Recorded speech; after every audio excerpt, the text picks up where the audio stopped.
అంటే శీఘ్రంగా తీవ్రంగా పూర్ణంగా ఫలించాలి అంటే క్షేత్రమందు సాధన చేయాలి.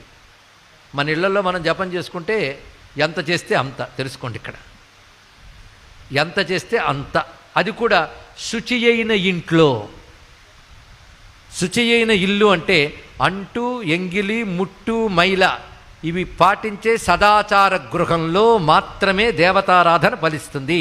ఆ ఆచారం లేని ఇంట్లో దేవతలు రారు, స్వీకరించరు. తీసుకోండి, దేవతలు పితృదేవతలు ఉండాలంటే సదాచారం ఉండాలి.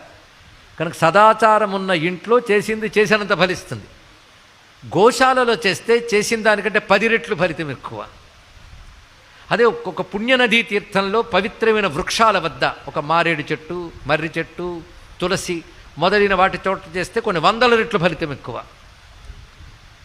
గురు సన్నిధిలో చేస్తే చెప్పలేనంత ఫలితం వస్తుంది. అలాగే శివుని యొక్క సహజ క్షేత్రమైన వారణాసిలో చేస్తే అత్యద్భుతమైన ఫలం.